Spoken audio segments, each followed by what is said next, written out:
Okay, it's Shannon Kringen, Goddess Kring time.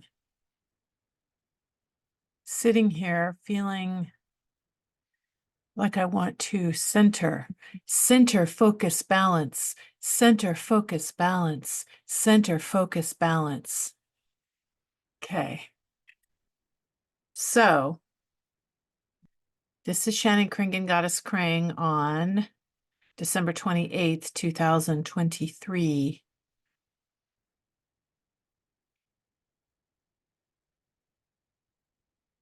Feeling psyched and grateful. I had pet sitting over the holidays, over the Christmas holiday. I was taking care of a cat and then two dogs and then back to the cat. We're working on the Goddess Kring documentary, full feature length film. And my friend Nibby Nebulous and I have archived about 136 out of 700 Goddess Kring videos.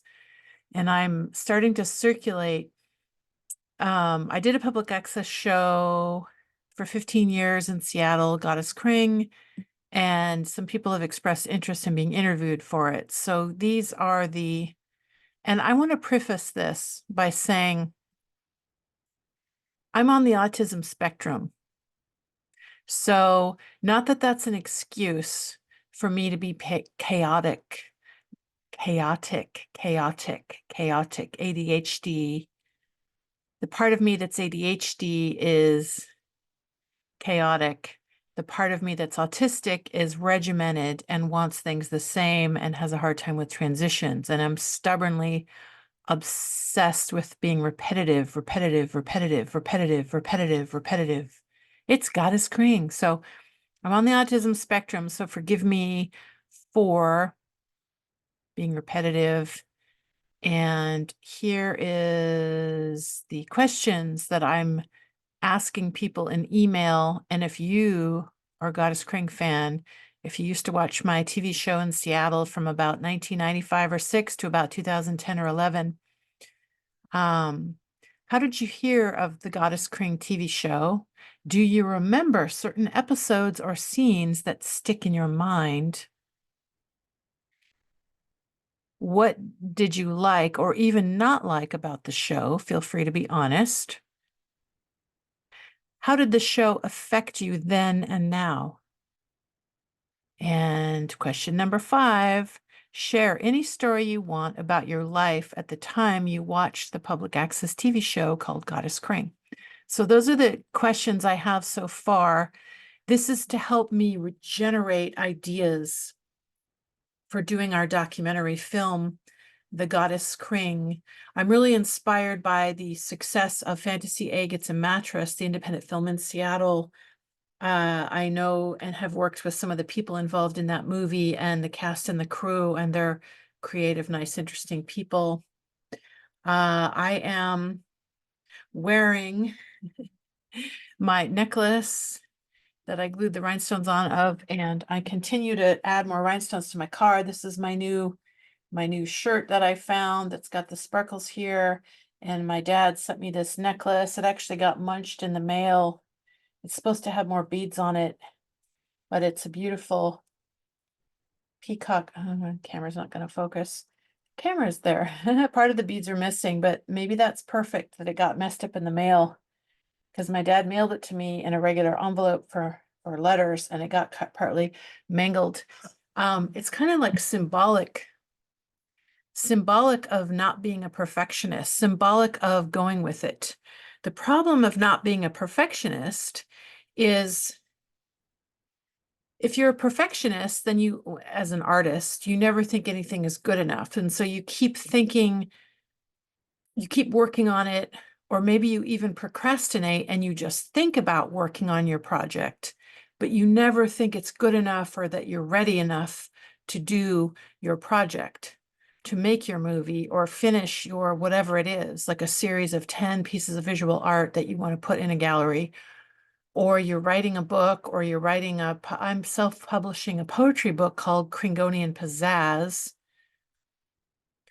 I want to do a feature-length documentary called the goddess Kring, the story of goddess Kring, or something like that.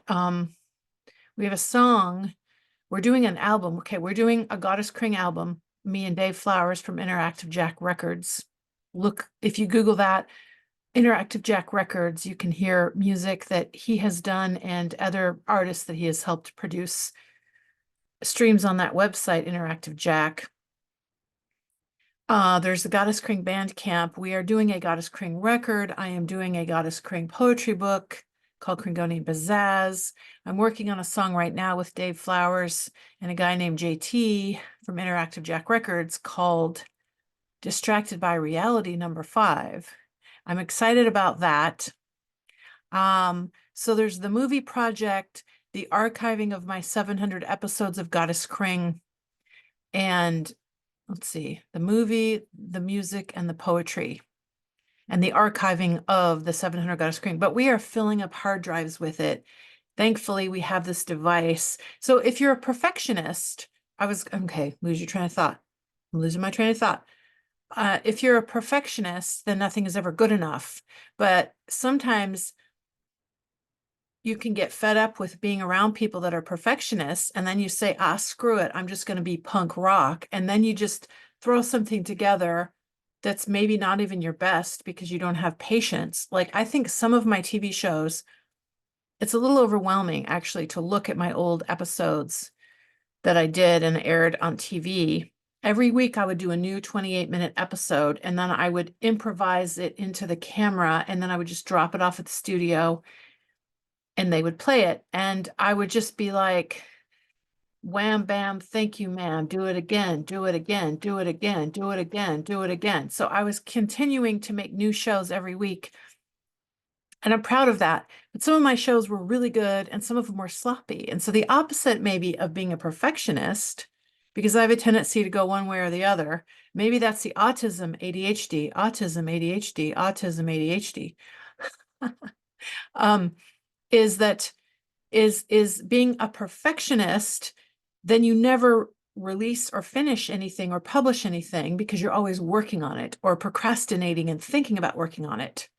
If you're a perfectionist and then you're always putting yourself down and analyzing it and scrutinizing it and criticizing it, the inner critic takes over, and then you're self-conscious, and then you're afraid to fully produce or publish anything for the public. Well, the opposite of that is that you're like, whatever, good enough. And then you just show people your rough draft and go, look, everybody, here's my art. It's a rough draft. It's like a sloppy version of something that could be better. Well, some of my Goddess Kring videos, I think, are just kind of sloppy, rough drafts, or I'm in a really bad mood, because my show was partly performance art and poetry and me dancing in body paint, me painting myself, me trying to share poetic, philosophical ideas. And it was partly a video diary. Shannon is freaking out.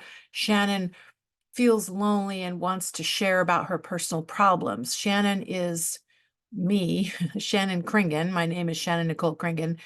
Me freaking out on camera, me feeling, and people who liked my show said that they didn't know, they had no idea what I was going to say next. I was unpredictable. I had all kinds of interesting props. People thought I was on drugs. I never was. I don't do drugs. To this day, I don't really like alcohol. I've had a psychedelic experience recently for the first time. It wasn't until my 50s that I had the courage to try something that is psychedelic. I won't get into the details, but a friend of mine who I feel safe with, who's intelligent and trustworthy, I explored some of that. And now I realize why people thought I was on drugs, because when I stare at tree branches or water droplets or patterns reflected on water, I get hypnotized. And I'm like, wow, look at the infinite, intricate patterns of nature. One of my poems is infinite, intricate patterns in nature. And I talk about the microcosm and the macrocosm, and my brain already thinks that way. My brain already connects those dots. And so I can see why people would think I was on some kind of like psychedelic type substance, that helps you see these shapes and colors, because when I stare off at things in the natural world, I already like feel hypnotized by the patterns, and I recognize the patterns in nature of plants and animals and tree bark and when you're out walking and you see like tons and tons of leaves that are repetitive and the sort of fractal patterns that you see in nature, I've always been sensitive to that. And at the same time, this is where the autistic part comes in. My artistic autism is autism is partly about me being caught up in my own world and feeling trapped and like I want to connect with other people and communicate with other people and feel connected to something beyond myself. And yet at the same time, I feel the most comfortable with myself when I take photos. Um, here's a piece of my art, hiding place. I made this at Antioch University where I finished my bachelor's degree a few years ago. And the self-portraits, these are all examples of me with a fake mustache that I did in Photoshop. My twin brother, I don't have any brothers, I'm an only child. If I had a brother, he might look like that. Me with face paint that I did and different, these are all me. I painted my face, there's black and white. You know, these are all different aspects of my own personality. And I like to explore, I like to say amplified chameleon getting her dreams on. So there is some of the Goddess Kring style right there. Exploring myself, exploring the world within, but then wanting to project it outward. So like part of me is kind of shy and introverted, and yet I like to amplify my chameleon tendencies, which is, there's me as a 3-year-old, but all the other pictures are self-portraits. Like that's just a picture I had taken when I was 3 by somebody, I don't know who. And I think it was like a professional photo portrait for your kids type, like Sears or something like that. But these are all various self-portraits over the years. And what is this one called? This was like for a project. We were told to go to the thrift store and find an old used book and then turn it into a sculpture. And so there's abstract drawing that I did, and there's some sparkly things on the inside. What does it say? It says, well, I can't read it, sorry. I can't read it right now, but this is this. So here's some art by me. See, everything I do is such chaos. Oh, well, it's all chaotic, but there's the Goddess Kring. So there's Shannon Kringen, Goddess Kring, trying to be a superhero. Maybe me as a librarian, and some more art by me, a collage of photos, and something a little bit more. This is actually a gouache painting I did way back in the 80s when I was only like, 1988, I was only 20 when I did this. It's very smooth. I hand painted this with gouache. I'm glad I saved that. And then the most realistic painting I've ever done, this is a color Xerox of a realistic painting I did. I traced it. I didn't draw this, but I traced it from a photo of a funky piece of furniture that was in an arts and crafts magazine. And then it was like a custom, people took furniture and took it apart and put it back together, multiple pieces of furniture into one. And I painted it. I hand painted this with acrylic, but I traced from the photo. So I'm obviously good at painting realistically, maybe not necessarily drawing realistically the shapes and proportions, but I can do the texture and the color. And then that's a photo of me with my dad's guitar. So this is a color copy of the original painting I did. I don't know where the original painting is, but over the years, here's another painting by me. It's like an abstraction from a photo. My friends and I all painted our version of a photo, whether it would be abstract or realistic. So I chose to go the more abstract route. That's my favorite way of painting. So there's a lot of different artwork that I do. I paint, I write poetry, I do music. I'm kind of scattered all over the place. And maybe that is an example of what my autism looks like, because I feel like I'm frustrated because I feel like I have so much talent, not to brag about talent. Um, but it's kind of like if I talk about what I think I'm good at, then people criticize. And then if you talk about what you suck at, people criticize. And no matter what you do. So I want to tell the story of Goddess Kring in a movie. And I want to ask people who watch my show to talk about it. But I have this like really chaotic way of doing things. Like I pet sit, I dog walk, I work with medical students, I art model, I do all these different things for a living. My apartment is behind me. You see all the stuff around me. I'm working on archiving over 700 Goddess Kring videos. We have to get another external hard drive because we're running out of space. So I'm excited to publish the poetry book. I'm excited to go to the Houston Art Car Fair, Parade, and Festival in April of 2024. The Seattle Magazine is going to do a profile on me that's going to be published in March or April. They interviewed me already. I'm waiting to see what kind of photos they want of me with my art car or something like that. I'm waiting to hear back from the journalist who interviewed me, Brad Holden, I think is how you say his name. Forgive me if I mispronounced that. Thank you so much, Brad. That was such a fun experience. So I continue to work on these different projects, but I will acknowledge that I'm a little overwhelmed and I feel chaotic. And so you could say that the autistic part of me, it's like people think that that's an excuse to say you're autistic, but I was officially assessed in a mainstream psychological way. I know I've said this before in previous videos, but I am Shannon Kringen. I'm a multimedia artist and I'm a chaotic person. And I feel so frustrated, like I want to organize things better. But part of my artistic talent, it just seems like everything I do is improvisational. Whether I'm singing, dancing, acting, painting, art modeling, my career, the way I cook, it's hard for me to follow a recipe. I want to make up my own recipe. Maybe that's the ADHD part, maybe the autistic part, because there's other parts of me that are very stubborn and rigid. I don't know if my stubborn and rigidness comes through on these videos because I probably just seem like a free spirit, an improvisational free spirit kind of person, which I partly am. But there's part of me that's like, repetitive and um, obsessed with,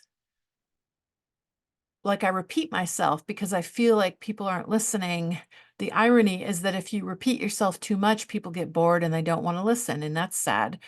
Um, So I'm trying to like organize. I took an hour-long walk today, which really helped. If I get out there and get my blood flowing and get the exercise going and walk for like an hour a day, I think that I feel best if I walk 2, 3 times a day, but at least a 1 hour walk per day, if not like 3 short walks per day, like breakfast, lunch, and dinner, walk, walk, walk. Like eat your breakfast, your lunch, dinner, take a walk, take a walk, take a walk. Walk the walk and talk the talk. Bada boo, bada bing, you're listening to Goddess Kring.